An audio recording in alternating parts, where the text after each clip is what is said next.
Hello and welcome to Chattercape, where we discuss everything from movies to TV to video games to whatever the fuck we can think of.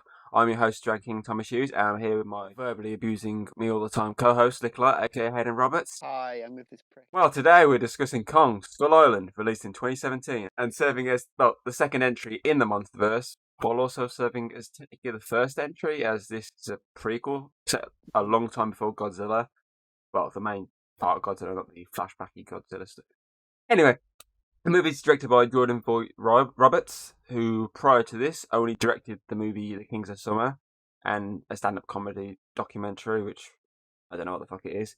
His main line of work was directing TV episodes with, as of now, a combined total of 25 episodes over the course of like multiple TV shows. 5 TV shows I think I got written down here.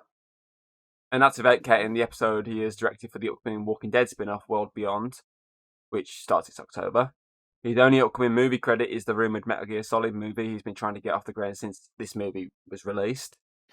Which, if it's anything like any other video game movie, probably suck balls. The movie star, well, probably the biggest cast of stars you've covered here, so yeah. You'll all get 1 credit each, so here we go. Deep breath. I wasn't supposed to read that bit. Tom Hiddleston, most famous for his role of Loki in the 4 trilogy and 3 of the Avengers movies, and the upcoming Loki TV series they're doing. Sam Jackson, most known for his role in Pulp Fiction, but we know him as the Aim for the Bushes guy from last week. And Nick Fury. Yeah. John Goodman from 10 Cloverfield Lane, or as you'll be shouting it in a minute. Also from Monsters Inc. And it's prequel, Monsters University. Brie Larson, most recently becoming Captain Marvel for the MCU. She's also from, what's it called? The Scott Pilgrim. Scott Pilgrim, that's the one. I was fair to say to you, are you going to try and name drop any other films here, or is that the only one you know from? I was going to say Percy Jackson for a moment. I was like, what the fuck am I saying that? I meant to say Scott Pilgrim. I was getting confused between the P's. Right. So, Anyway, you have, pardon my pronunciation, Xing Xian from Pacific Rim Uprising. Oh, that movie sucked compared to the original. Toby Kebbell from Dawn of the Planet of the Apes. Not going to mention that Fantastic Four movie. Which one was that again? I don't know. John Ortiz from Fast 5. Roy Hawkins from Straight Outta Compton. Shay Wingham, I'm going to say, because again, sorry for pronunciation here, who was one of the cops in Joker. One of the ones that got beat up at the end. Oh, yeah. Thomas Mann, who was recently the human owner of Lady and Lady and the Tramp. Terry Notary, motion capture performer, whose biggest role, apart from this, being Cull Obsidian in Infinity War. And finally, John C. Reilly, who was nominated multiple times for his incredible performance in Stan and Ollie, but we know him more as Dale in Step Brothers, which we covered last month. Yeah. I know there's actually a few more well-known faces, but fuck it, this segment's gone on for far too long. Like the guy from Agent Carter. Chris, I've already name dropped him. That's the guy at Joker. Did you? Oh, yes. I just know him as the guy from Agent Carter. That's what I know. I was going to name drop that. No, Tom, don't do another Marvel or do a DC. Well, we've got balance it out a bit. 5 MCU characters there. So 5 MCU. But yeah, this has gone for way too long there, so fuck it. I'll tell you what the movie is all about. The movie follows a group of scientists and Vietnam war soldiers, American of course, who travel to the uncharted Skull Island on a research mission, but discover something truly terrifying on the island. It's not Kong, but we'll get into that when it comes to it. Guy.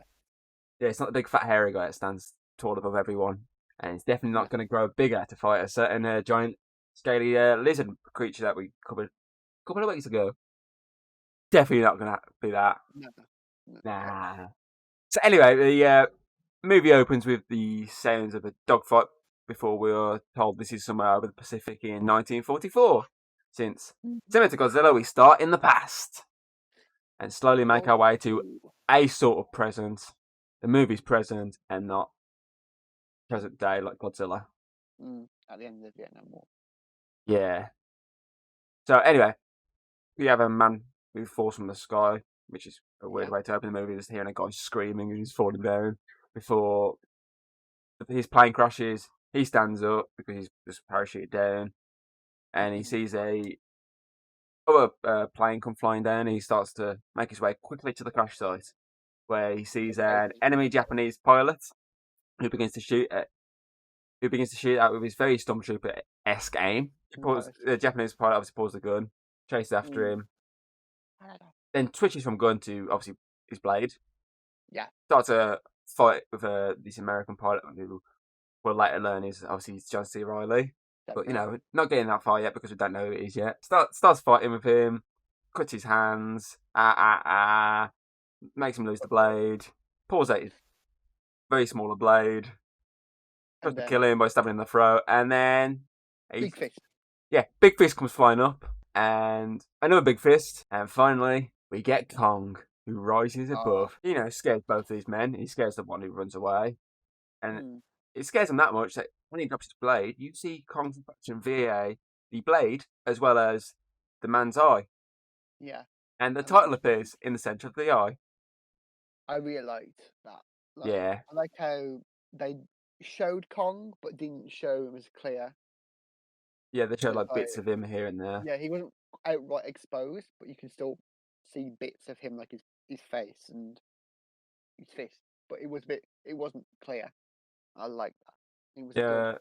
Yeah, this whole sequence I like for the fact that we get to introduce to the one character that's actually going to get through the rest of this movie. Yeah, Uh, It obviously shows as well his traits straight off the bat.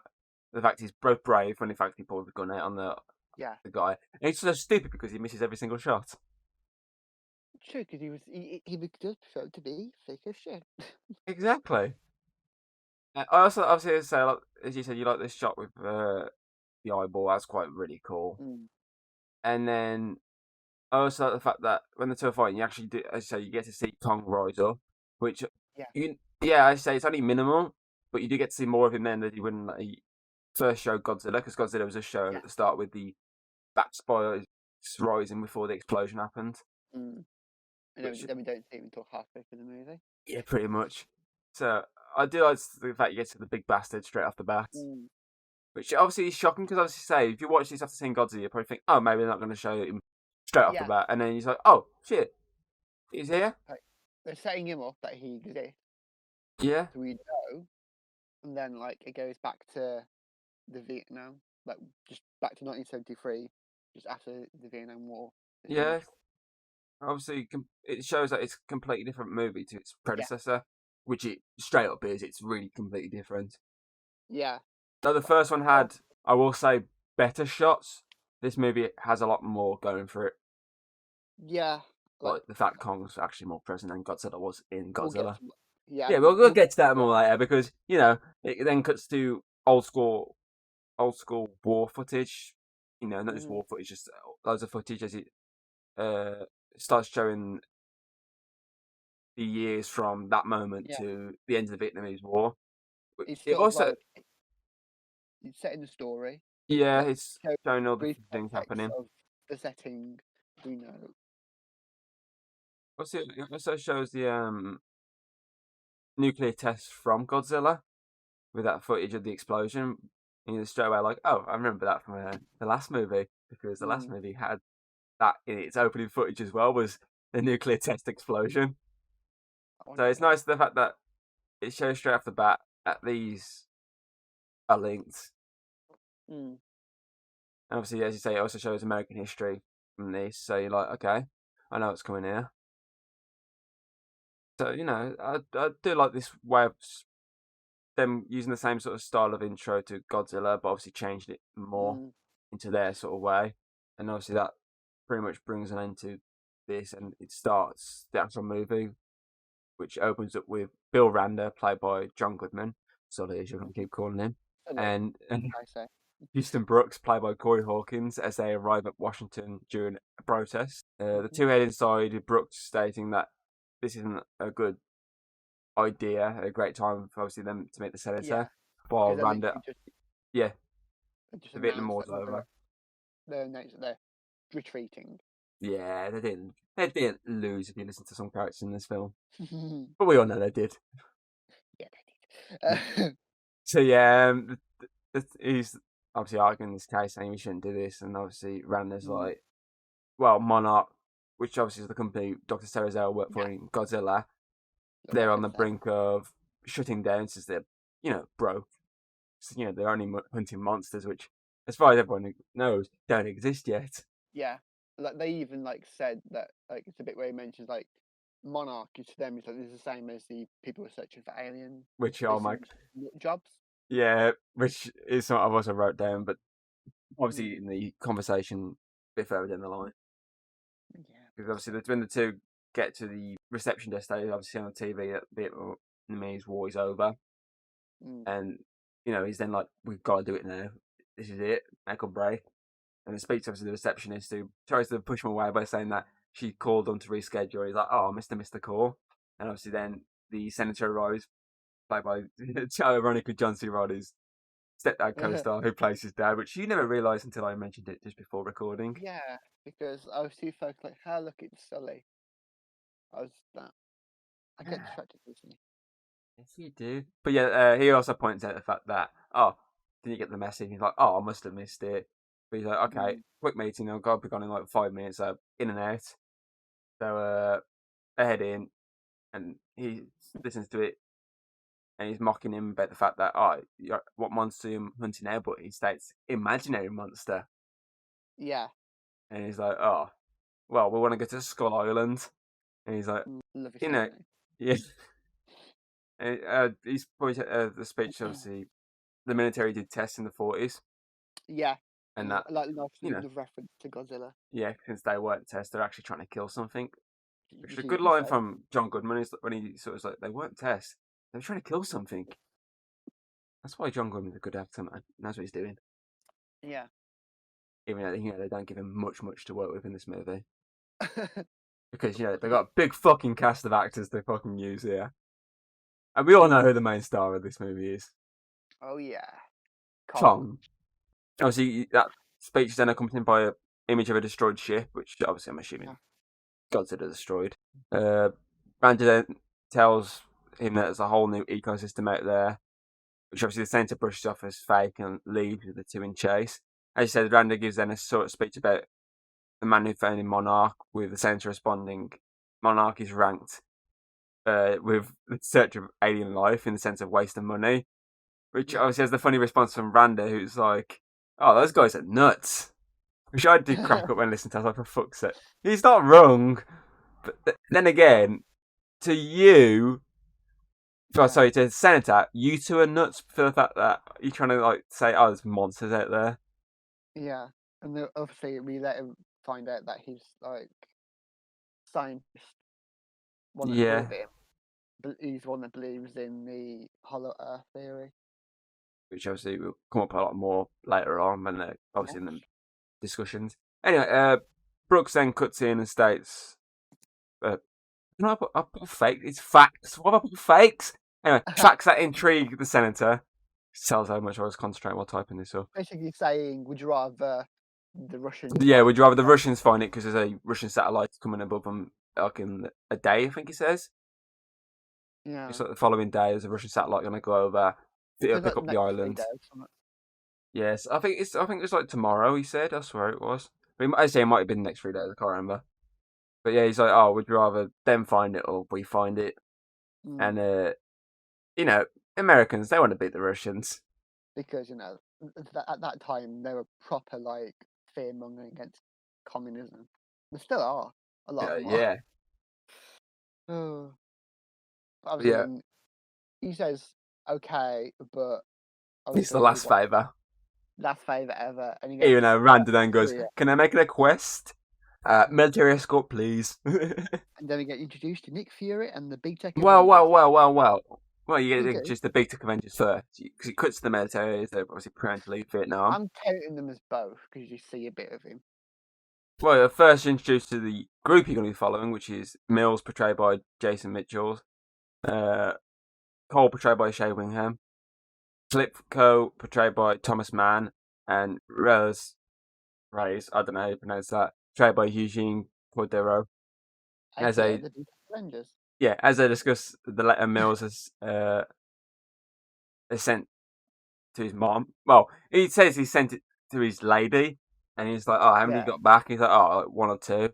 And well, Colin makes that joke about you got a shitty mom, which obviously causes everyone to laugh, showing that these are clearly the comic relief here. The camera then cuts to the back of Preston Packard. Sorry, I'm going to say Picard. That's fucking Patrick Stewart. Portrayed by Samuel L. Jackson. He's then in his office where he speaks to Jack Chapman, portrayed by the very talented Toby Kebbell. Mm-hmm. You know, the movie sucked. He was good in Fantastic Four. Oh, It was a bad movie, but he was the good part. Anyway, the two discuss what Chapman is going to do after he leaves. She's like, something about he's going to become a pilot, I think he is. During an airline to obviously get money to help his son, which obviously leads to Packard. I'm still okay. One bomb. I'm just going to end up saying fucking. I'm going to say Picard. But yeah, he complains about obviously the loss of life they've had in Vietnam, and pretty much they're just giving up. And it then cuts to him outside where he gets the call about the escort job, which without even like having to think, he's like, "Yeah, I'm in." The lads are in as well. It shows that like he doesn't want the war to end, and like he wants to have something to fight for. I think that's what his life is, fighting as a soldier. You can see like he wants this job because it's all he knows. I like how similar straight away this is to Godzilla with the very short but sweet character introductions one by one. Yeah. And we're not even introduced to everyone by now. We've still got a couple more to go. So I do like the fact that they sort of keep with the same sort of ideas with these two films. And you get an understanding of each character from each introduction. You can tell he's going to be one who likes to fight. In later ones, you'd see who wants the best at surviving, the more intelligent ones, and the ones who are going to be more peaceful. Like, for example, as we'll later find out about Brie Larson. But we'll get to it. We're a bit further away from getting to her, yeah. Yeah. It's a little Next, bit. okay. Yeah, obviously we rejoin Mando and Brooks. They head into a bar. I think it was in Vietnam, wasn't it, this bar? I think so, yeah. Yeah. They're in there looking for a guide, which obviously we're introduced to James Conrad, portrayed by the god of mischief himself, Tom Hiddleston. Yep. He's playing pool, where he makes some enemies with the other players, which leads to a fighting him off. pool fight. With, throwing pool balls, smashing it with the face, yada, yada, yada. He wins. Joe's a great fighter. Yeah, pretty much. And obviously then he sits down with the two, and he points out that everywhere they're going to die. Yeah, everywhere on this Uncharted Island, they're fucked. And obviously Randa's like, really good.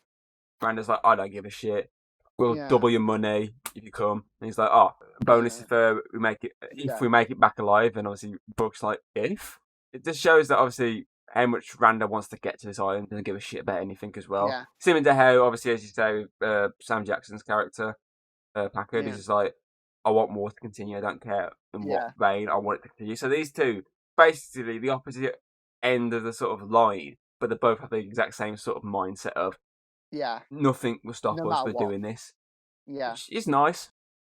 And like Hiddleston's character as well, when he breaks down like the way they could all die, it shows his expertise in this field and surviving to that, and it just shows how good at his job he is, and that he's going to be the main hero of the thing. Yeah, you've been shown that he's smart and he's badass, which is obviously everything you need to know about him. You don't even need to know anything else. Smart, badass, there you go. He's got a cool ass British accent. We're introduced to her character, Mason Weaver. Was portrayed by Brie Larson. She's a photographer and everything. You can tell from the fact that she's in the dark room. That's the word. I just put red room because I forgot what it was called. Idiot. I was like, it's a very red room. I can't remember what it's called, so I'm just going to call it a very red room. Which it is. But, as you say, it's a dark room. That's what it's called. Yeah, I know. I just forgot. Phone call. Yes. Get told. And she got into the mission, but is questioned by the guy on the phone why she wants in on this. It's not a usual line of work. Yeah, she points out anti-war. Yeah, and she points out there's something very odd about this mission because she got the same sort of information from two different people. And she's like, that's very weird. Right before it cuts to Bangkok, Thailand, and Conrad walks down the street. For some weird reason, that's it. He goes back to the soldiers arriving, with Mills complaining about them being made to go on this job and they should be going Yeah. home. With Cole once again joking, insulting him, and begins to talk about going to another island. He's like, Key West isn't an island, you idiot. Vietnam's not an island either. And he's like, Yeah. talking about Cole. Like the banter's brilliant. Yeah, the banter is really good in this. They only had 'Cause like 2 moments with them, and it's just like funny banter. Yeah, it makes them like seem more Human. real and human. Yeah, it also shows that they've been together for quite a long time. Well, the soldiers, they're always together, pretty much. That's Yeah. why. So you want them to have that bond and not just Yeah, feel like they've only just met, even though they're supposed to have been for a while. exactly. It's like I said, it feels real and not artificial, which is Yeah. what we Well, we then see Weaver get herself ticked on the list by Steve, portrayed by Yeah. Mark Evan Jackson, who didn't realise that she was a woman, and even says it out loud, Mason Weaver is a woman, which obviously she responds with, last time I checked, which is, a funny line. She then meets Packard, who respects her for a second, and then says people like her are the reason they lost support at home, which obviously she questions by saying that you don't believe actually we caused you to lose the war. And he's like, well, first off, cameras are deadlier than a gun, and second of all, we didn't actually lose the war. It shows that he's full of excuses, because they pretty much, as you said, did lose the war, but it shows that his mindset is like, in denial. It's like, no, we didn't lose, we just retreated slightly, we didn't lose. Yeah, he basically thinks like in his head the war's still on. It's just they're regrouping, getting more better weapons and stuff. Exactly, pretty much.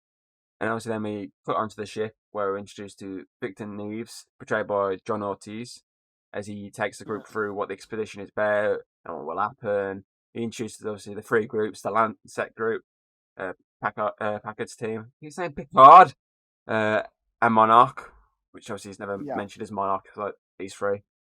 Which is obviously where we're introduced to San, portrayed by Xian Yin. Brooks then stands up and explains what they need to do, which, as pointed out by Conrad, is basically them dropping bombs on the island. Yeah, which is then referred to as scientific instruments by Brooks, which obviously causes Slipco to say that they're scientists now, which obviously they all laugh at, ha ha ha, funny. Yeah. But Steve's just like, you aren't scientists. Yeah, i.e. the guy from Brooklyn. i.e. the guy from Brooklyn Nine-Nine. And Jumanji. He's also in Jumanji. Yeah, he's the head teacher in there. Also Brooklyn Nine-Nine. So yeah. That's the important one. Yeah, it's the important one. Well, there's a joke coming your way at some point later on. I'm only and of course, a couple of pages into this. After the whole explanation of what they're going to do, the plan, they learn obviously that they've got to get to these certain drop points. Yeah, Chapman tells them that. Yeah, Chapman tells them that the military side of stuff, like there's an extraction point, but it's only a short window. So if you don't get there, you're fucked. So don't miss it. You'll stay there. Yeah, pretty much. So I like the way all of them are introduced to one another here. So obviously a very professional way, which you expect it to be, because obviously they're on this mission, so you'd expect it to be like a very professional meet and greet. So obviously I know some of the characters have already met and all that, but I mean, a lot of the group haven't met each other yet, so it's nice for them to do it this sort of way in a very professional standard, not just like them going there, like, oh yeah, I'm this and that and this and that. But no, they're like, oh yeah, this is the soldiers, these are these guys, these are these guys. Nice to meet you. So keep going. Just, great little way of doing it. So thumbs up movie. Yeah, very well done. And of course we get to after this bit. Yeah, Conrad sneaking around. Yeah, and there's a little Argy flirt as well from Loki and Captain Marvel, as I'm going to keep saying, just so you know. Yeah. Because they have that bit of flirty. And you call me unprofessional? At least I wrote the characters' names down. Yeah. I had the Word document open on half a screen, and the IMDb page up on the other half of the screen. You say professional. I even googled half the songs to make references shortly. I don't have time to pause the film. But yeah, so obviously they snoop, talk about the bombs, yada yada yada. Yeah, they're basically the Anne and Jack from the Peter Jackson movie, yada yada yada. And then obviously we get the really good shot montage above deck of Weaver taking pictures of the soldiers with Yeah. that nice tune in the background, which obviously is cut around Jack writing a letter to his son and Mills Mm, saying what he thinks he's writing, which obviously is a whole joke that carries on through this movie with the Dear Billy yeah. joke. So I really like this scene because obviously we get to the characters happy and enjoying their time before, More shit hits the banter. fan. Oh yeah. And it also sets this sort of tone for the movie as well with the music choice in the background. Because obviously they use Yeah. a lot of actual 70s and before songs, Mm, which obviously Godzilla didn't. They just used the very amazing score. This like obviously still merges more. a decent Mm, score with, they say, stereotypical yeah. movie soundtrack. To set the like. In a sense, they watched Mm, Suicide Squad and went, let's make some really good music and put it over a yeah. score. There you go, done. But actually make a very good standout movie. And it works. Yeah, it does. So anyway, inside the boat, obviously the captain and Packard and Randa and also Victor discuss the plans of action since there's a massive storm in front of them. Victor tries to call it off, but after a discussion with Packard, Randa manages to get the captain to ignore him, Mm. and they boot up the helicopters. See, what I love about this scene is how Victor's like, "There's no way I'm getting on this helicopter," and then it cuts to him just looking at the helicopter and climbing in. Like, why is my life like this? It's sounds like me. It's just a funny shot sequence that really works for me, which they do on multiple different Mm, occasions in this movie, which work really well, which obviously I'll mention when it comes to it. So obviously then we get Randa and Brooks talk about something on the island, which Randa waves off and is like, oh, don't alarm anyone, it's just precaution. I wonder what this something could be. Is it Kong? Who no. knows? It's, Nah, yeah, nah, nah. yeah, it's definitely Kong. Shh. Anyway, Not the guy in the title. Shush. all the important characters and a few, just extras get on the helicopter. Yeah. I want to note here, I'll point it again later. There's a lot of extras here. You see them, most of them get killed, and then like some more turn up at no. It's like, where the fuck are these coming from? They just keep popping up. These extras do. You see, like the I know. shots more walking. It's like, oh, is this many? And next minute, this is like a flamethrower dude, a guy in a big gun. You're like, where are these coming from? They're all like rabbits. They breed like really fastly. They're everywhere. Oh, every like They're between the spreading. scenes, they're quickly breeding Yeah. and like aging really quickly. How it works. So anyway, the start of the helicopters, Packard starts talking on the radio like a talk show, and he even references his famous Jurassic Park line. And remember, hold on to your butts. Oh yeah. I love the fact he referenced. I sat there and watched this in cinema. I was like, "You just referenced Jurassic Park." That was my response. Was that? I was like, "I love this film already." Anyway, the helicopters then begin to head towards the storm in another, I think, well shot sequence. The Yeah. helicopters, you've seen all these helicopters in formation, which is really cool. With obviously Packer still talking over the radio the entire time until Mills makes another Billy joke, uh, which obviously again is going to keep going on and on throughout this Oh film. yeah. Cole obviously then joins in. It's like strap in, and obviously Oh, they hit the they storm strap in or strap on. and begin to make their way through it. And again, in a very cool sequence that's accompanied by Packer giving a speech about Icarus. Mm. Oh yeah. I do really like this storm sequence, especially when obviously it's just flying around. You can see more Mm. obviously. You can't Like see me ten. doing it, but I'm shaking my seat because that's how it was. It was some really shaky. It's like, oh shit, could die here. You're like, okay, this is a really intense sequence. Yeah, because Obviously, obviously good lighting as well. previously they even mentioned like going in the storm would probably get us all killed, and they're like, Exactly. no, no, we can get through. We can get through. And you can see it's starting to like it's hard for them to actually get through it. And you think maybe they're right. Maybe they're gonna Exactly. fall, but And they obviously, manage to yeah, make it. they get through. And again, this is the bit I like very much like about this sequence when they burst through and you see the light. Oh my And on god, top of yeah, that, you get to see this beautiful island, which looks it, fucking incredible and stunning. it does. The shots here are just amazing. You can't see my hand gestures here, but I'm doing like the kissing on my fingers. I'm getting very Italian here. You're air Uh, jacking. and the score over the top helps us out as well. Mm.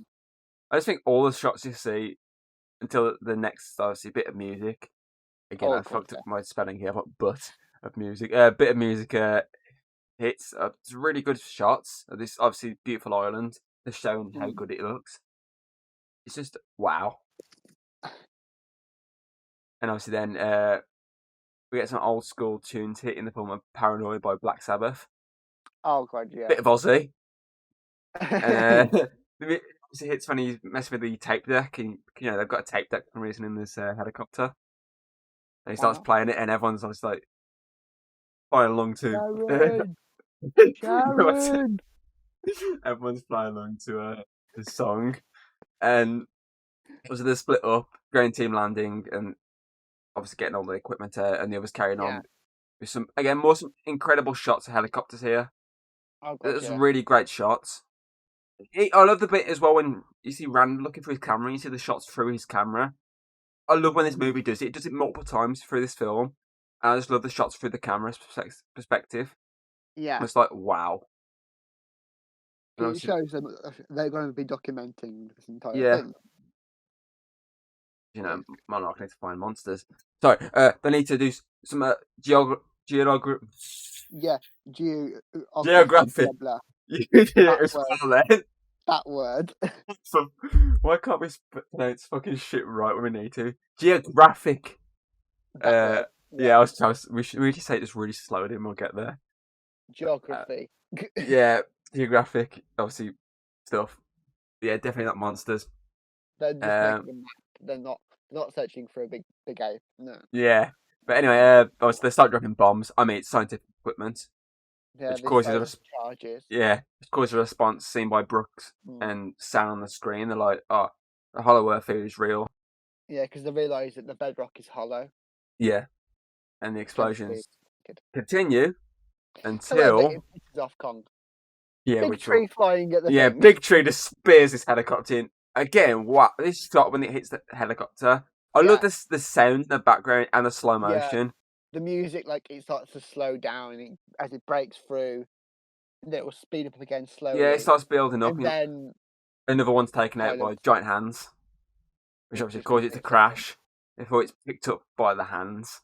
The soldier, obviously, one falls out, and the other is, well, eaten by Kong when he's Yeah. roaring. But again, this is a great shot here Cut when to it cuts to Steve eating his sandwich.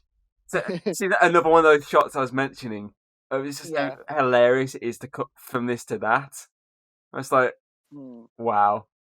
And obviously, then you get Packard over the radio, and he's like, as well as obviously everyone else saying, "What the hell's yeah. this?" And Like, obviously, units down, blah blah blah. yeah. And probably one of my favorite like non-combat shots now is when Yeah. you see the sun in the background, Oh and my you god, just see yeah. it engulfed by Kong, who Yeah. rises in front of it. Oh, it's so good. It's very iconic as well. Yeah, and it makes it even better then when you see the helicopters that like slowly Yeah. pan to the shot. He's like, wow. And again, Oh. then they'll start obviously questioning everything. Mm. And Chapman's like, "Is that a monkey?" Oh god, that killed me. It's like, it's not a fucking monkey. It's just Oh, it's how he's looking at like upwards on his head. He's in a helicopter. He's looking up. That's how big Kong is. He's like, "Is that a monkey?" And obviously, then oh, you get obviously some more shots, which again, yeah. the cinematography in this movie is probably on par with Godzilla. Oh, definitely. And I Even if think what Godzilla does have the score, yeah, but they it's still got better. great.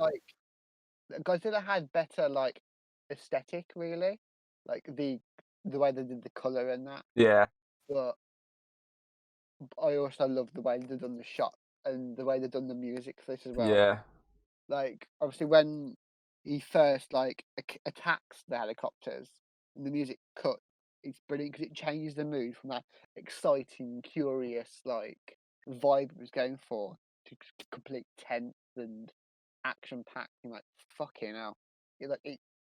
It's really sudden change. You're like, yeah, the fuck? pretty much.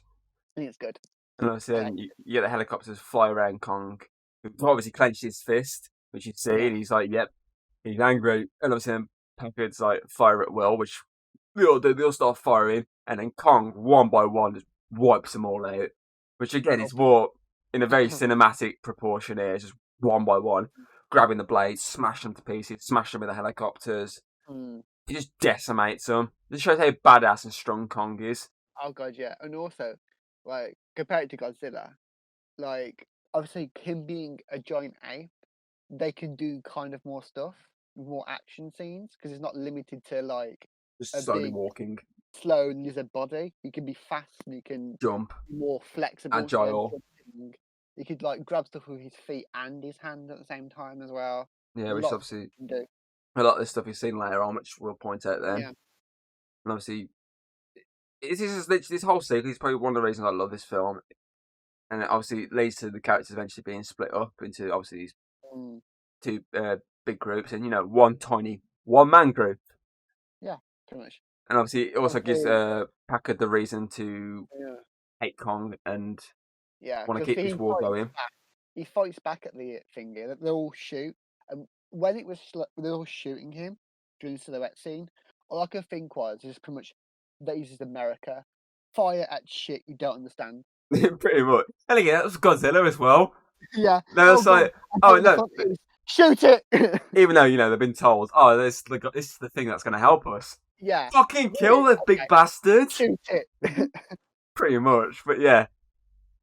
One thing I'd love is obviously when Packard's helicopter gets taken down, and obviously he watches his man get killed. The Yeah. slow motion shot of him standing there staring at Kong, like whipping a helicopter Oh god, apart, yeah. and that The guy just running fire past him, explosion. engulfed in flames. He just comes through the explosion in his face. It's fucking menacing. Yeah, It's it's so just good. obviously he has a reason now to hate Kong, which Yeah. he has killed all his men, but at the same time, you're like, well, yeah, Kong's just defending his place. And that's why he took you out, because you were clearly bombing. And he's like, whoa, whoa, whoa, Yeah. stop bombing. You sort of like feel for both sides here, but I want to know about obviously when he's watching Kong, and Yeah. obviously that guy runs past engulfed in flames. If he cared about his men that much, why the fuck didn't he chase him down and go, fuck mate, you're on first, the fire? Yeah.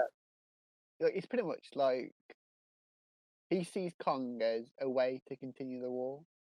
Because, like, you can say there's definitely some parallels between him and Kong and the whole USA versus Vietnam thing. There's a lot of similarities to where they've done it. So it sort of parallels it and it makes sense how they've done it. I like it. It's good. Wait, what? It was okay. Scratch that last statement off the record, please. Why? It was an extra, apparently. So we'll just Who ignore was? that. So that's why he got burnt alive. So we'll just scratch out the record. Scratch what off the record? What are you about? Him trying to save him. Ah, I see what you're talking about. It was an extra. No one gives a shit about extras. Okay. So ignore that. Ignore what I was saying about him trying to save him. That's why he didn't save him. He just let him die because he was an extra. Anyway, Sam Jackson does look very badass in this scene, especially when he's obviously looking at Kong. Even if obviously Kong steals a show entirely in this path of destruction, with that incredible Kong theme. I think it's equal to Godzilla's theme. It's that dun, dun. We find out after this, we find out that Loki and the few of the other ones have survived the attack as well. Yeah, so we've got there's one group of Conrad, Weaver, Brooks, Neves, Sand, and Slickbo, and obviously they agree to head north for extraction, while the other groups, Packard and Reyes, get in touch with Chapman and tell him to stay put, and I'll come with him. Get the Sea Stallion. Obviously, the two then meet up with Cole, Mills, Randa, and Steve. Somebody's still alive. Obviously. Obviously, the group give the dog tags of all the ones that have fallen. Well, they let where's Randa? He's like, oh, it's over there. And he walks over, like, how's it going? And he pulls a gun out. Yeah, pulls a gun out and is like, tell me everything or I'll shoot your goddamn motherfucking head, bitch. Well, a bit more PG here. Words he... Yeah, I was ad-lib, because his actual words were, you're going to tell me everything you know, and I want to know, I'm going to blow your damn head off. But I said how Sam Jackson would have wanted it to say. He would have wanted to say that. It's Sam Probably, Jackson. more than likely, it is Sam Jackson, of course. But yeah, anyway, the conversation reveals Hmm. obviously the geographic reason was just to Yeah, flush Kong out. and Uh, obviously learn that Sully he survived a monster attack, which we can infer was Godzilla. yeah, it's got to be Godzilla. It was in the water. Yeah, but Pretty certain obviously at this point outright he's the only said, monster that's been known to swim. yeah. So that's why we're saying Yeah, it's not outright said, but it's inferred. It's yeah. Godzilla. I'm pretty certain it might have been the ship at the start was his. Yeah. But yeah, and he spent like the last 30 years trying to prove what he saw. Mm. Obviously, Packard eventually walks off, and Randa's like, "Oh, if you just get us off his island now, then we can prove what's out there. You get the cavalry in to take them down." And And that's like, I am Packard's the like, cat, "I am bitch. the cavalry."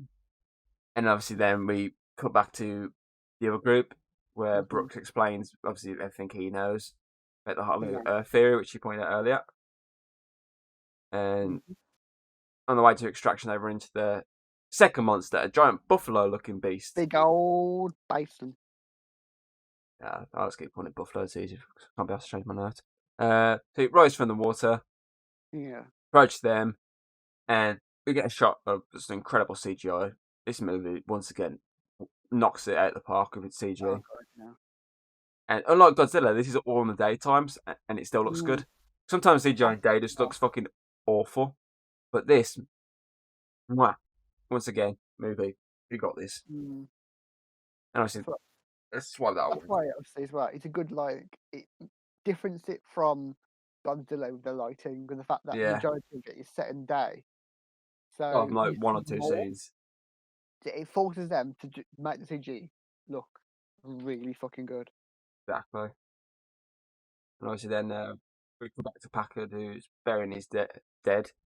And obviously sets Mm. off a Chapman, where Cole tells Mills the story of the mouse and the fawn, saying they should do what the mouse did in that story when they see Kong next. Which obviously shocks Mills. He's like, you know, the mouse befriends the lion, uh, What?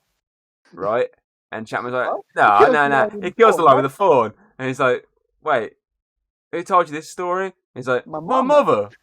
His reaction, That how explains he a lot. says his mother line, is just hilarious. How he says it, my like, mother. like it's obvious. That explains a lot. Yeah, it's like that explains a lot. Obviously, as I said, these two are the best comic relief you want, Oh yeah, and you so want far they're working amazing. um, And obviously, then they interrupted when one of the soldiers, while walking through the bamboo jungle, takes a little drink from his water, glug glug glug, and what he the fuck sees is something that? above, drops Oh his look, water. Everyone slowly turns around, and again another fucking cool shot. impaled by Especially like bamboo. when he's like panting on the guy's Mills's face, and he's just Yeah, like the shock in his face. It's just a great shot. And obviously, they say the bamboo. It's not bamboo. not They're bamboo. actually A the fucking legs big of off a giant spider spider. with bamboo legs. Yeah, bamboo legs. And obviously, the soldiers open fire with Mills getting caught by its like weird tentacle things it's got. Like It's, it's like little pincers. yeah, it's like weird like suction things. And he gets It's dragged very into the weird. trees with Cole obviously screaming, "I can't get a Yeah. clear shot." Before obviously pointing out, go for the leg, cut his legs off. So they start Mm. chopping. Mills is obviously cutting his way at the weird tentacle things while the creature's like got his crab claws, like trying to pincer him. It's like a giant crab spider, essentially. It's pretty much like A Japanese spider crab. yeah, Pretty like a much. mix, of like an actual spider and a crab and weird like penis tentacle things coming from its Yeah, I chest. don't know what the fuck that was all about. But yeah, Maybe it's uh, like their version of spider webs, maybe. but it's biological instead, like an actual tendril. Maybe. Yeah, obviously cuts his way down, falls. They all open fire, knock it down. Packard obviously kills it with a few headshots on the ground. Mm. This whole sequence is like really tense. You're like, wow, this guy could actually die here. Yeah, And we're not even at the halfway point in the movie yet. Which obviously is nice, the fact that we like already caring for that his character's wait, this character could die right now. God, yeah. Because obviously with Godzilla, it didn't really like. It took a while for us to see Godzilla. We saw Kong straight away, and then obviously we see the monsters like in Godzilla completely killing off everyone. Pretty And here much. we get to see Kong straight away, and we see the actual monsters being killed. They're actually getting killed. You see the Exactly. Spider Thing's eyes. You know what I mean? Like, and obviously, the bison didn't do anything. It wasn't harming. So it shows that like every monster out there is out to kill. Exactly. So it's very And cool. then, obviously, back with Conrad's group, they find an opening to an ancient-looking ruins area where they're Oh ambushed yeah. by natives until Hank But Marlowe, the guy from the beginning, obviously much older now, portrayed by John C. Reilly, arrives and tells oh them, arrives and tell them to lower all the weapons. And this is pretty much the final character introduction here. We've yeah, introduced to everyone, and we've killed off pretty much all the extras. Screen Now we have not. There's fucking loads more that randomly keep appearing. Anyway, Marlowe then obviously introduces himself to the group. Obviously points out a few things, Yeah. pretty much saying that how long he's been there, and he's like, okay, I'll take you back to the village. You don't want to be out in the jungle at night. You obviously take them with him. Yeah. Before we are rejoining Chapman, who is washing the dirt and blood off himself in the river. And he sees Kong start big old arriving. Kong walking. He walks by, and you can see he's checking his wounds and Like a human would. drinking his drinks. And that I think is a way of subtly showing like he's intelligent. Yeah, it's It's a to show he's really smarter than he appears. realistic interpretation of an ape. He's very Yeah. smart. He's very human-like. Obviously, Mm. Chapman obviously hides and thinks that, oh shit, he's spotted me, until Kong has No, not spotted him as a the giant big fucking ass. squid bursts out the And water and begins to fight with Kong. obviously, Kong wins because Kong, and Yeah, he eats some rips him, yeah, caminari. rips him apart and starts sucking him up like fucking spaghetti. And he's I, like, "I'm taking you back to my fucklet," I, and drags him away. Yeah, I think I love this movie as well. It's just like, okay, we have a chance to show a lot of monsters here as well, like, not in the real Yeah. world. It's like this make believe island. It's like, Mhm. okay, you know what? Mm. We're going to show you loads of fucking monsters here. Here you go, monsters for Kong and the humans to fight. Have a look, and even ones Yeah. that just don't even do anything. They're just extra monsters. I just That love the fact they do that. it's there to like build the world. 'Cause this is supposed to be Yeah, a place full of gigantic creatures. Let's show those gigantic creatures. exactly. And this is obviously not the last time I'm here at Skull Island, as the Yeah. next movie will actually make nods to Skull Island at times, Mm. which is obviously nice, which we'll point out when we do that one next week. But anyway, Marlowe arrives at the village and gets his people to agree to allow them to stay while trying to catch up on the war. Obviously, there's been multiple, so he's swerves away from that. Yeah. It takes him deeper Which into one? the takes him deeper into the worshipping area of the village and explains that Kong isn't the threat; he's a guardian. Beast he calls skull Yeah. crawlers are the real threat, and his story also explains that Kong is the last of his kind and king of the island, Mm. which is a nice Obviously, learn story. about his Yeah, yeah, no, the gigantic skull crawler killed Kong's his parents, Kong's family, and that the small ones are dangerous, but not not as as bad as the dangerous as big the one. big fucker. It's And very obviously, good. these scenes are cut between Kong Kong climbing fighting off mountains two and crawlers. jumping around until he Mm. encounters one of the skull crawlers, and he's forced to kill it and another one because there's two random. Another one Yeah. appears, and he beats him up, kills him. And then obviously it comes Mm. back to Marlowe, who explains that his friend was actually killed by one of the skull crawlers. The friend Yeah. being the Japanese pilot, since they actually became friends eventually. Which would have happened because obviously he's the only one that he could probably communicate with. Because obviously the tribes people are a bit they don't talk. They have Wait, subtle ways he's of got to talking. try and learn Japanese, hasn't Yeah. he? And it's probably easier for him to learn Japanese than it Then is to learn, don't learn talk at all. yeah, whatever language they like. Their subtle language, you know what I mean? But yeah, it then explains that the bombs woke up the beasts who live below, which is Mm. obviously what pissed off Kong to attack them. And his last part of his story is that there's a big one out there, which obviously you stated, and it will rise up when Kong falls. And from that, the group then managed to persuade Marlowe that they're going to go to the other side of the island, get extraction. And he's like, okay, but you can't do it on foot. And it cuts Mm. down to Packard and the team going through swampy water and shooting at a weird bird monster, which startles more and causes them to fly off. Which obviously is monsters that are going to Like come back one into play over later on. bird. And Mills questions Packard to Cole, who brushes the worries off and says, Yeah. oh, trust him, he knows what he's doing. Shows that some of his soldiers are starting to worry about his motives Yeah, now, which I mentally like. He's speaking, like, the motive. yeah, I kind of feel like this guy's now gonna try and get us killed, but some of his soldiers are It, still like, we're yeah. still loyal. Shut the fuck up. We're So carrying yeah, on. we're soldiers, we're loyal. We'll still follow orders. It's just we'll still question those orders. Yeah. And then back with Marlowe again, he shows off his method of getting to the other side of the island, which is a boat built from planes. And it need to, Run down shipping plane. yeah, and they need to fix it up if they plan to get out of there. So while the He's men are trying to fixing make the it. boat, Weaver takes pictures of the natives and even has them take Yeah, pictures of her yeah. Because until she hears obviously us. Yeah, that's her thing. She's a photographer. And she's documenting this island. And it shows as well like how they may be like completely different, like people, a different civilization that any of them are used to. They're still human, so they will like they interact with her, and they don't outright like obviously ignore her. yeah they're interacting their own way, not talking because they don't, but they're still participating with her. Yeah, and obviously she then They do the hears weird peace signs as well. I swear one of them was doing it the other way around because obviously in America, two fingers like at like away from your face. The way we would do for swear words in here, but in America it's not. It's just the peace sign turned around. probably. For me, funny. I wasn't fully concentrating on this scene. I was I sweating like there's was. no tomorrow. I I was was trying to write. focusing honestly. Obviously, I was focusing more on the next bit of the scene, which is when she hears a noise and goes to Oh investigate, god, yeah. which she finds the bison buffalo, whatever the fuck creature it is, trapped Mhm. under a helicopter. But she tries to push off it because Captain Marvel's strong. But Oh this yeah, isn't Captain definitely. Marvel. No, You it's you not. can't lift a fucking helicopter off a giant monster. Oh Well, wait, it if you does get can, lifted up magically.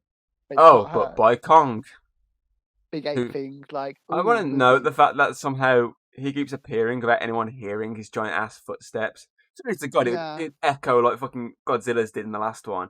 His it footsteps would. echoed, but somehow he managed to sneak up like a ninja every fucking time. And there's Yeah, surprises there. It's like, oh shit, where's he come from? He's clearly been unless walking like towards he you the past knows 20 how to, minutes. unless he learns how to sneak Tiptoe. around. He's been tiptoeing around the island. Tom and Jerry style. Or Scooby Doo style. There are times when you do hear his footsteps, like when he's walking through the water or Yeah, something. but that's like when you've seen him, but when he's off Yeah, screen, clearly nearby, you don't hear him. It's weird. so that's the only nitpick really. Yeah, Kong's tiptoeing too much. But yeah, he arrives, lifts it up, stares at her, and again another great shot of them just looking at each other when pans upward to show Mm. his full scale compared to her. And this this little woman down below looking up, and he's just like, all looking all buff, like, yeah, I've been on the weights today. See you later, Obviously as well, bitch, and walks this is the off. biggest we've seen Kong But it for is. now. It's the Yeah, it's the biggest Kong's ever been on cinema yeah. because So obviously like the Jackson Kong was they've got to smaller. show the like connection between him and her and see how the size wise, just to And show how big just he is. think, he's still got another like 100 odd feet to fucking grow. Yeah, he's gonna get bigger because he's only Yeah, like a kid, isn't he? yeah. He's only a child in this. He's only a small little bastard. Even though he looks Yeah. fucking gigantic, still only a small little bastard. But yeah, she obviously sighs a breath of relief. So, He and walks off. obviously then cut back to Packard, who's walking through some more watery areas Mm, and sees the bloody handprint, the giant bloody ass handprint on the side of the wall, yeah, and he's he's like, basically like, "We can look kill at it. us. We've made him bleed. We did that. We get the We go to guns. his He's crash dead." site. We're gonna fucking kill him. And obviously, Brander's just like magnificent. Well, Cole tells a story about why he got his gun, which isn't a massive importance. I'll just skip the story. Mm, It's I don't know why he says it. It's just a bit of random storytelling. It's like, okay, you add in a bit more depth to your character, but it just doesn't yeah. do anything really. It's something you can just ignore. So I'm gonna ignore it and cut back to Marlowe, who's obviously catching up with sports and the Man on the Mm. Moon, which again is it's, that bit of the scene was only done for humour, for him saying, "What they're feeding him up there." That's what it was done for. It was again these like Yeah. a whole sequence here. I could just delete and it wouldn't make a difference. But it's so funny. So, But yeah, so anyway, back with Chapman. He's sitting down, obviously talking about his kid again with dear Billy. Yeah. Get kicked in the balls, Mm. and then he realizes what he's sitting on is a giant fucking wooden insect creature. Oh God, yeah. Throws him off, and he Oh yeah, shoots it's a at big it. stick insect. Pretty much. Then realizes the gun's not doing anything, and it's not And actually attacking him. it obviously just he's like, oh, whoa, whoa, whoa. He just leaves Then, until yeah, he Chapman put is his sham killed out. off screen by a charging skullcrawler, which is confirmed when the blood obviously hits his radio, so he's dead. Mm-hmm. Wow, they just But he's killed like, Toby Kebbell. he's been hit. You don't know if he's been dead yet. Could Well, have been pretty that. certain. Pretty certain this giant ass monster charging at him has just Oh killed yeah. him. He suggested that like it makes you think like, well, you didn't really see him die, so maybe he's not dead. Nah. Maybe they I probably saw him didn't not see out him of die. it. I was straight away, yeah, he's dead. Like, My yeah, movie logic went straight to the fact he's dead. to be fair, you have watched this before. No, I mean, the first time I ever watched it, I watched it in cinema, I was like, he's dead. I wanted Toby Kebbell to survive this. He's dead, though. You know what I mean? Like there are people who look into it so quickly and like, yeah, but they didn't show it, so there's a possibility that he's not. Not dum-dums like you. No, I knew he was dead, but I know there'd be people that would look into it too much. And I see that as a bit of a troll against them. No way. But we'll Anyway, continue. yeah, as night falls, Conrad's group begin obviously talking in small groups with Brooks and Sam being one chatting, Milo and Neves being the other, and obviously the final, of course, being Conrad and Weaver. It's, these two are definitely the two main characters of this. And then Jack all over again. But anyway, Conrad hands Weaver his father's lighter and tells her a story about his dad never coming back after obviously when he died. Which Go kill some Nazis. his lighter is definitely not a plot point which is going to come into place in a bit. Definitely not. And obviously they look up at the beautiful northern light like sky, which is really nice. And Yeah, obviously it's the showing Aurora more. Borealis. It's pretty much showing more in Packard's obviously speaking to Randa, who tells him obviously they shouldn't go to the crash site. Obviously Packard was like, "Fuck this, Yeah, we go." I know he's an enemy. I know an enemy. I know it's quite something about I know an enemy when I see one, isn't it? yeah, And obviously that cuts at the same time as him saying enemy. Seeing Kong sitting on his little cave exit, watching the stars as well, which I think it's a great cut again of this. The moment it says enemy to cut to what he believes is the enemy is Kong. That's just yeah. great cinematography right there. But yeah, Well, that also references that story that he was telling about his gun of a guy mentioned before. The guy bet from Agent Shield. bet him Agent not Shield. any car. Bet the guy Whatever. not being an enemy. Yeah, that references because obviously the whole point was sometimes you don't like an enemy isn't an enemy until you make it one. And that was the whole It's still a point of useless that. bit. It's still a useless bit of dialogue. It was basically a reference to the fact that Kong is becoming an enemy because they're the ones attacking him. They're the ones making him an enemy. But yeah, And you can still look past it and still enjoy the movie. But yeah, it's a nice little nod, just so you know. back in daytime, the group get on the boat, starting Mm-hmm. moving, and head towards the extraction point. Very beautiful looking journey, accompanied by Run Through the Jungle by Creedence Clearwater Revival. Obviously, the Mm. scenes are cut between Packard and his men heading towards the crash site until we fully rejoin the boat crew and we learn more about Marlowe. Found out before he crashed his plane, obviously on the island, his wife had just gave birth to his son. Yeah. But obviously, they're interrupted by Packard on the radio, and the two groups agree to meet up. But when they get off the radio, Neves is taken from the boat by one of the bird creatures we saw earlier on, and he's killed. But I felt sorry for this guy because obviously earlier I said he wouldn't get on the helicopter, and then he was, He and got now he said that forced he was to, going home, and then and they he can't. wasn't since he got ripped apart by these creatures. It's like it's always opposite day with him. Poor guy. Poor guy. First, I, first I see him dying Pong, then I see him dying Bumblebee. This guy can never survive. Anyway, the two groups become one, and Marlowe meets Packard, and Packard tells them they're heading to the crash site, which means going west. But Marlowe points out Skullcrawlers are west, so good idea. But eventually, Packard and Conrad agree to go. But if they get there and he's gone, we ain't going looking for him. That's it, we're gone. And Yeah, then and Marlowe so, starts laughing at the fact that they're all going to die before they head oh off. yeah. So, You good group of you're all boys such a here. good boy. So, we're all gonna die. I'm glad to be dying with a bunch of. You shouldn't have come here. This is laugh, man. Obviously, to show that he hasn't quite gotten used to people. Yeah. You sort of feel isolated a bit. But yeah, the Great Walk until they reach Kong's parents' graveyard. And have to head through, which you know is obviously Marlowe. Because obviously he knows what's going to happen next. So while walking through the area, they find it full of explosive gas. Since Cole lights a cigarette, throws it, bang, watch those Yeah. fumes. And the group are scared by a roaring sound, which causes them to hide behind bones, and even inside some bones. As Skullcrawler arrives and begins crawling around.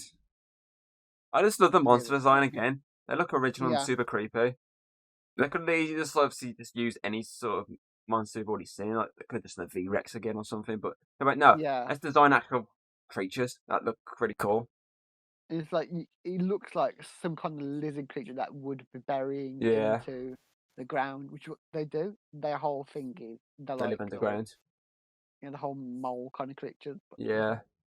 And obviously, the creature arrives and regurgitates Chapman's tags, which Conrad finds, but obviously can't tell anyone because as the group begins to leave, Marlowe pulls out his friend's blade, and while trying to fix the camera, Randa is shockingly taken out by the returning Skullcrawler, which eats him in a hole, and everyone's like, "Oh shit!" he Because did. so he dead. It's just how he goes, "Oh shit," Yeah. and obviously the group He's begin to shoot. obviously the camera gets swallowed, Which is but he's obviously still going to play into flashing. he's going to play into factor in a bit Yeah. when they begin to shoot at the creature. Obviously, Packer's like get the 50 cal up, and they get the 50 cal up. So And they follow the the belly light. begins to flash constantly, which helps them track its movement in the gas. And even allows Yeah. Marlowe to get a very badass moment as he says, obviously, death before dishonor, is it something like that? Yeah, that's before the sun. And he swipes at the beast. But, to no extent, it just smashes into the big gun, takes it out, chases down Weaver, flamethrower guy, another extra that randomly pops up. Don't know where all these guys are coming from, but starts firing flames, but gets blown up, releasing more gas, and they kill a bird creatures, forcing obviously the soldiers to shoot at them and get taken out by them. Marlowe's there just fucking slicing them all to pieces. For slow-mo chucking his blade to Conrad, who puts on his gas mask, goes through this smoky green gas, and badass one by one takes out his birds by slicing them in half, which again is another fucking excellent shot. Oh god, yeah. Obviously, it's autosave, slip pose, obviously got caught in the explosion and taken down. It's just that whole sequence of him just going through it, slicing one by one, is just really amazing looking. I was like, oh, yes. It is a good scene. And obviously Weaver then uses Conrad's lighter. That was part of the reason of him going, oh yeah, I got this lighter here. And she throws it and blows up the glass, which causes the Skullcrawler to die. Yeah, everything pretty much has its purpose, even though some of it's just random dialogue that they could have done better or just not done at all. They've all got a little reference there. Things are like there are some dialogues that reference into the story that you don't like because you are dumb. But The gun thing was just a weird bit of dialogue. Obviously, it explains. It sort of is a link, but I mean, if you hear a lot of people, I will say that they could just put that and just you need big ignore it. to understand. I got big brain. It took me. I managed to do this in 3 hours. I made a 2-hour film, a 3-hour movie because of going into depth with stuff, getting the exact right details. Not a shame is that. What? Right, back to the film before I start criticizing anything. I'm gonna bust you up in a minute. Bitch. My controversial moment for the day: beating a woman. But yeah, cut to Marlowe telling. Yeah, cut to Marlowe telling them to head back, and Conrad revealing Chapman dead, but Packer's like, Yeah, more fuck fun. this. We're getting these men are all dead because of Kong, so we're getting these guns and we're killing the bastard. You And can't kill Kong. yeah, obviously Miles like, oh, you can't kill Kong, and obviously Packer takes him down when he tries to draw his blade on him. Yeah. Which causes the rift between the normies and the soldiers. With the soldiers going for the weapons and the others heading for the boats. Apart from The soldiers Steve. obviously Steve is want to still follow not dead. orders. How is Steve not dead? He'll die in a bit. What is died before him, and he was a bit more of an important character. How is Steve not dead? Everyone loves Steve, okay? Oh, true. Steve is awesome. Anyway, the soldiers find Chapman's letters and a serious Dear Billy reference before going to grab the guns. The other group stop to try and find the right way, since they're lost. With Conrad and Weaver saying, "Okay, we're going to go for higher ground. You guys stay put, and we'll go and find where we're going." And the three that stay put, Milo warns them about giant ants, which we sadly don't get to see. That But would be great to see. you hear a bird. Well, it's not a bird; it's a fucking ant. You go, they're still like birds, but it's a giant fucking ant. I just love his speech though. It's just like, sounds like a bird. It's a fucking ant. It'd be great if you actually did see it. It shows why John C. Reilly's excellent in this movie. But yeah, I would love to see the ant. There's probably some artwork out there, some that they designed for it, but never put it in. Maybe. But they probably did design it, but like cut a scene when it was going to be. Yeah, it would have been cool though to see giant ants. And last, we have to watch Honey, I Shrunk the Kids to see said giant ants, and then not even giant. It's people are too small. Oh god. Back to the movie. Back with the soldiers. They're setting up the explosive napalm trap for Kong, for Conrad and Weaver encounter Kong while looking for the boat. With Weaver doing the classic main female protagonist in a Kong movie moment, and she places her hand against his face, which you can see in the thumbnail. Thumbs up. Kong is startled by the explosions and heads towards them, while Conrad and Weaver try to chase him. And they rejoin Marlowe, and they're like, "Okay, we're gonna go save Kong." And Marlowe's like, "I'm coming with you." Brooks and Stan are like, "Okay, we're going for the boat, so we'll rejoin you at another point." And then it shoots back to Packard, who stands staring in fire at Kong, which is another incredible looking shot, and shows how especially when badass Sam Jackson is. You see Kong that he's like being burned, and you see like he goes into the fire and you can't see him, and then he fucking jumps out of the fire. This entire trilogy just has some incredible looking moments and shots. Yeah, a lot. The film is beautiful to look at. It's great story for the first two. I haven't watched the third one yet, but you said the story isn't the best. Say it's shit. It's more monster fight. It's similar to this. It's just the same sort of vein of characters, motives, monsters, all together equals fight movie. It's pretty much in the same vein as. I'd say it's in the same vein to be pretty much. I ain't watched it yet, so I can't judge it yet. Yeah, but they've got a good mix of character story and like action. Probably a better mix of action than Godzilla did. Obviously. But obviously there's still one more Godzilla movie to go. So, prepare for action.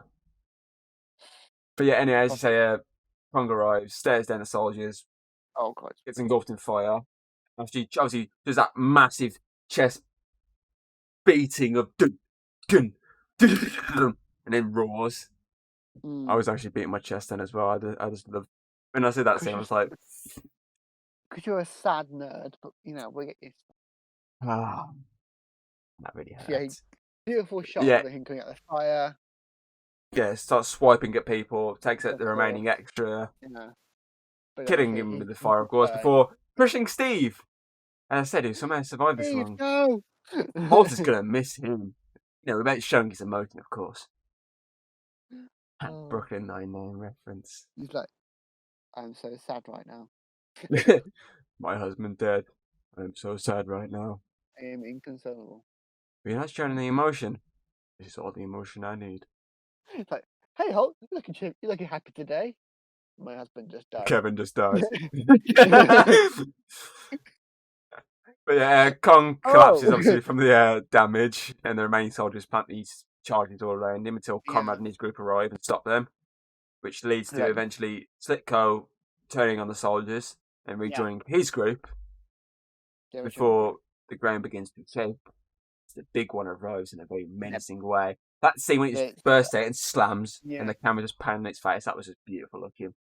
And then it's basically Kong versus Big Ass Sculptor. Yeah, because obviously the group flees when Conrad's like, "Come on, we need to retreat," and they all retreat, and Packer's like, "Nah, I'm trying to kill this big ass ape," and he tries to with the explosives, and even does the tries to the classic Sam Jackson line of "Die, mother," but before he says, the fucker, he gets splattered by Kong's big hand, and we're at the start of the all-out monster fight. As obviously the behemoths are caught scrapping on Weaver's camera, she's just staring again. Another great point of view seen from the camera. Similar to how Godzilla did a lot of the shots from people's eyesights and its reflections. That was just really great. And obviously then Brooks and Sam search for the others who are obviously trying to get to the boat. Obviously they're not at the location they're meant to be at.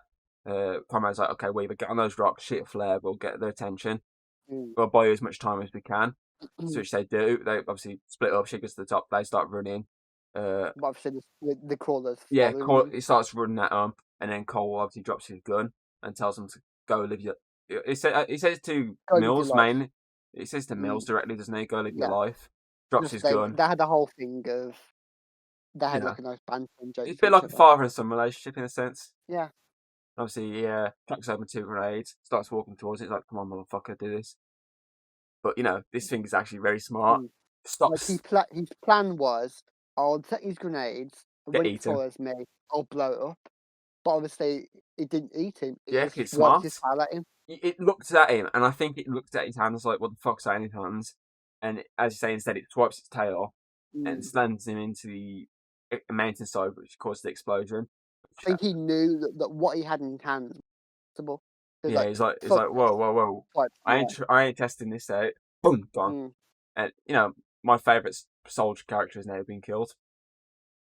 Nice, brave way for him to go out, even if it resulted in nothing.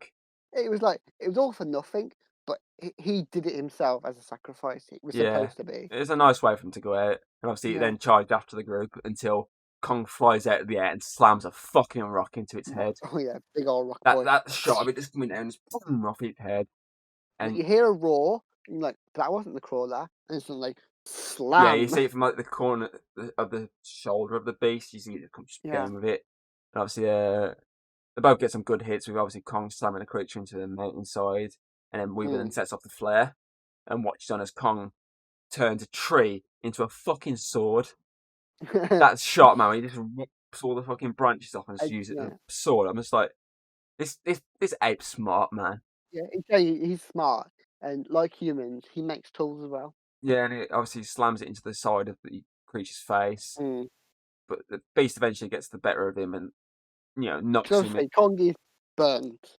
He's injured. Yeah, he's injured, and obviously gets knocked into the wreck of a ship and gets tangled up in all the chains. And as the creature goes to eat Kong, Brooks arrives on the gun. He's like, starts blowing it away to trying to help Kong buy him some time, and obviously draws the creature their direction as the group get onto the boat. Marlo gets on the big gun and obviously starts setting it all up, but Kong's there in the background, is bursting out of his chains, roaring. And obviously Weaver distracts the beast even more by shooting the flare into its eye. While obviously Conrad tries to run away. He's like, "Oh, come and get me. But, he's still got Kong here. He uses the propeller. It's tied to his hand by the fucking chain. Like he uses the thing first, like as like a it's like a Beyblade. Over here. Beyblade. Like, let it rip. Over here. And obviously slams it into the side of its neck. And pulls it back. Yeah. But then he uses the chains, the propeller, like fucking knuckle duster. Whoa. Not that bit yet. Well, I'm getting to he picks it up first and slams it into the side of the fucking mountain, which causes Weaver to fly off. Because there's a bit where he grabs the crawler's mouth and looks like he's going to do the same as the other Kong film. But when he snaps the V-Rex. But instead, he slams it against the mountain. And he obviously fucks Weaver over, he falls into the water. Kong watches that. Oh no! No, not the booby. And grabs it. And then when he's getting attacked, he uses the prop as a knuckle duster. which lands an epic uppercut. It looks like it's dead. Yeah, he looks like he did because it does it slow mo, doesn't it? Like having it collapse and everything. You're like, oh, it's dead now. And obviously, he gets his hands on the water, picks Grabs up her. He's like, in one oh, hand. she's dead. Shit, it's still alive. Yeah, he grabs his Clenches his hand. fist. Totally doesn't kill her. Yes, And, definitely doesn't kill her. Angers down its throat. punches Because obviously it chews its tongue to wrap around its hand trying to get her. Angers it down its throat, and he just pulls it out, ripping its rips out fucking tongue its out. organs, basically. It's like, stuff. no monster's going to eat Kong's lady. So No. obviously it just pulls its tongue out and is victorious. And miraculously, she's not crushed. Yeah, miraculously not dead. Placed her in the water. For Conrad to get to her, walks away. The two look up. It looks back with sign of respect. Look back and is like, yeah, he has a sign. Looks back with a sort of sign of respect, but also slightly in his mind saying, "Get the fuck off my island." And obviously they do. They get on the boat, begin to drive away. Marlowe singing "We'll Meet Again" by Vera Lynn, until they witness helicopters coming to extract them. But I don't know something. They aren't the only ones who see their helicopters. Kong also sees them and gets very angry. Starts beating his chest again. Well, you see the helicopters again. He's already destroyed them once. Like, not you again. He doesn't know who they are. He knows that those things attacked before. Yeah, he's intelligent, but he's still a child. Yeah. He starts beating his chest and roars as the camera pans into his eye and ends the same way the movie fully started, with the burning eye shot. And you don't know, what happened. Exactly. Really. So obviously you do, though. You find that they survive because you find out that don't you dare talk about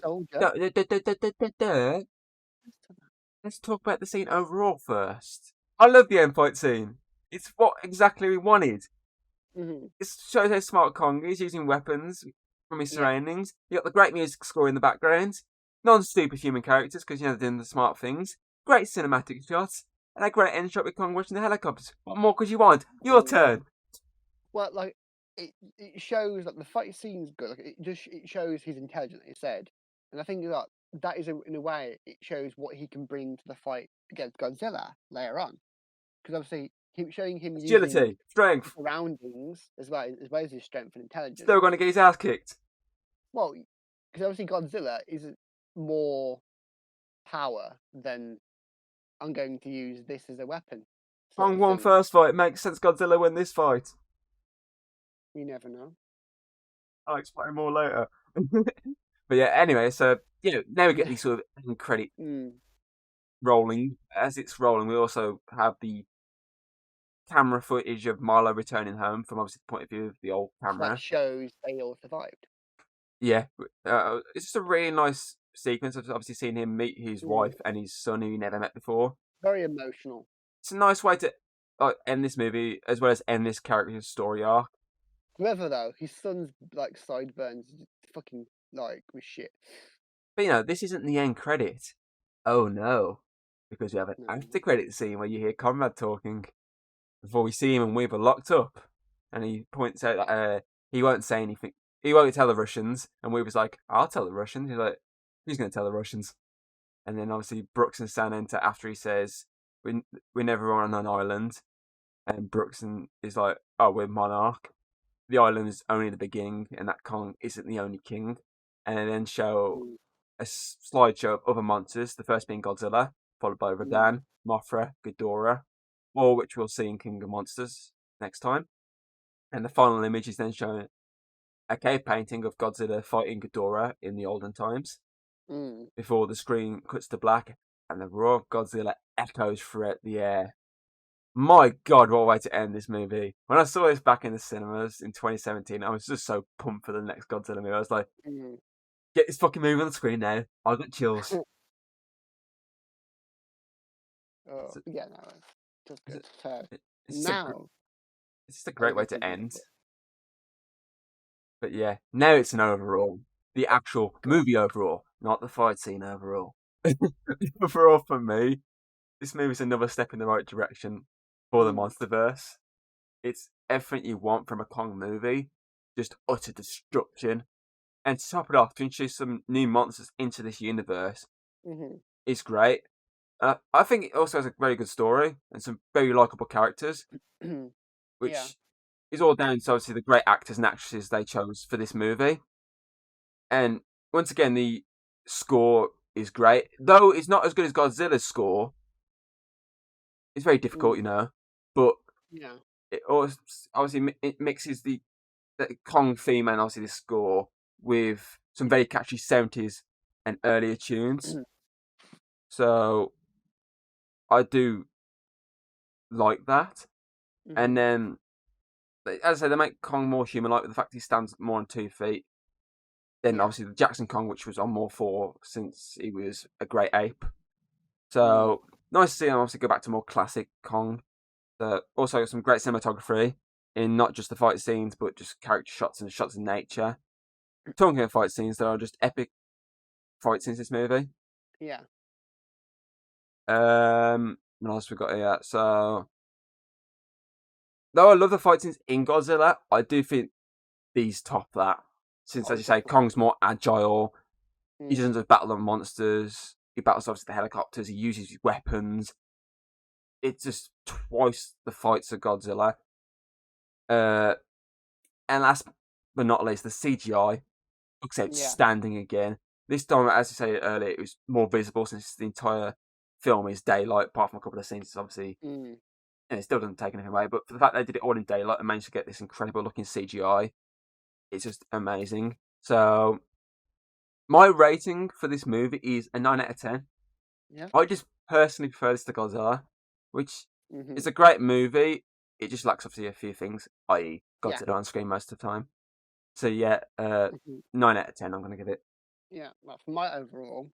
But I think that the film managed to get that same sort of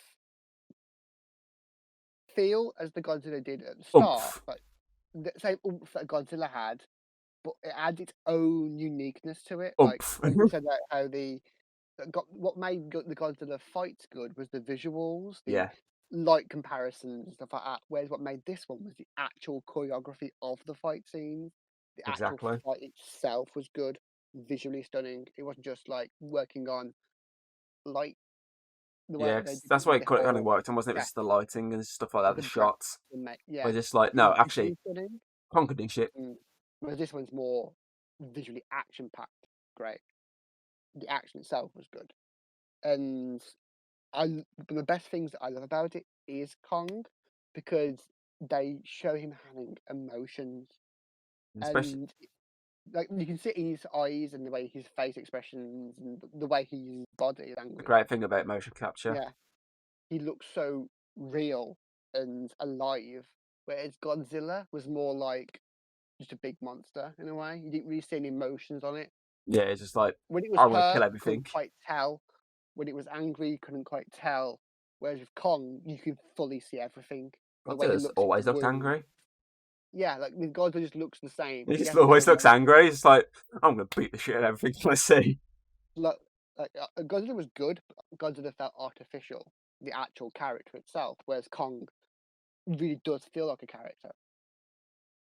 So that's I love that part. So I'm going to give that a rating of 9 out of 10, which I think was the same as my Godzilla, Yeah, but you'd prefer this I over would that. rate it higher than Godzilla Yeah, purely because I think Kong did it for me, and it would have been a 10 if it wasn't for that one little saying of how the fuck he sneaks past everyone. the fact I brought that up That's to the you. only loophole that cuts it Wait, down. so you did give it a 10 out of 10, but I would my have, discussion of is he yeah, getting better that made you go, wait, no, okay, no, 10 out of 10, yeah, but that's it would have 9. been a 10. But then I was like, Wow, I no, how can't can I believe, give it a 10? We're like, does a beat Scooby Doo 2. wow. So, So that gives it Chat Cave overall rating of 9 out of 10.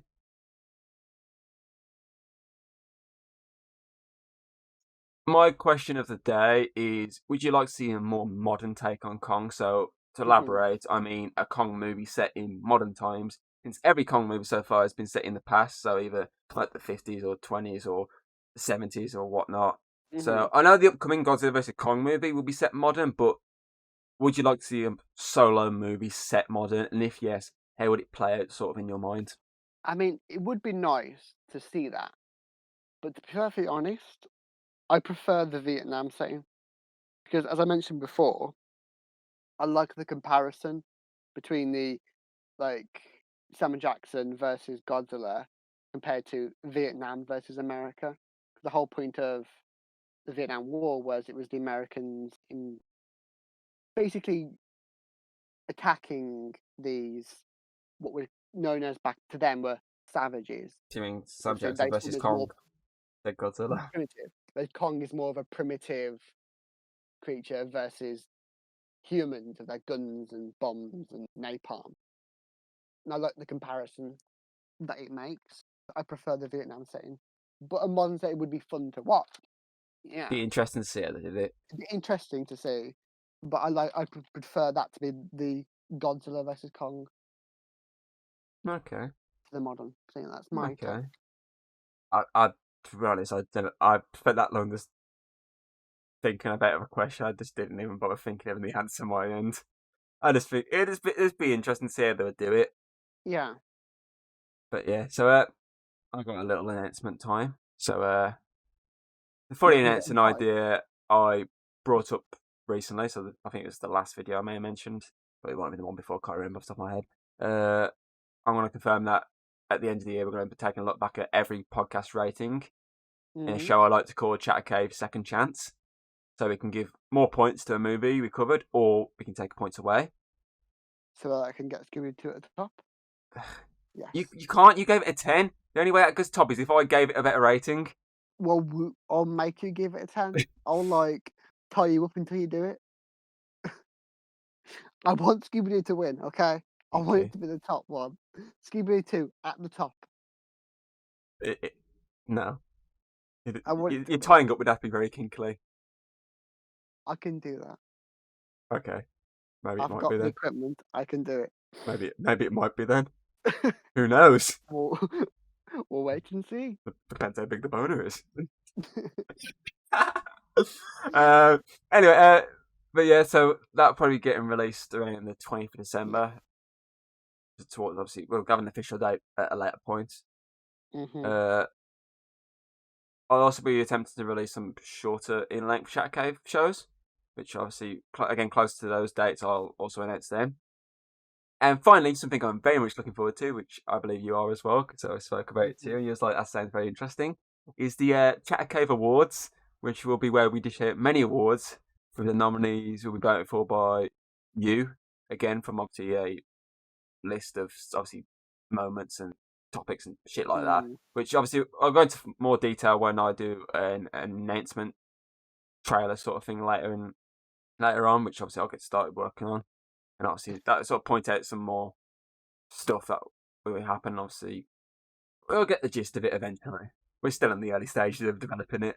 Anyway, so that's it. So join us next week as we take a look at the final released entry in the Monsterverse as of now, Godzilla King of the Monsters. But until then, I've been your host, Drunk King Thomas Hughes. And I still want to get Dora the Explorer 10 out of 10. Just saying.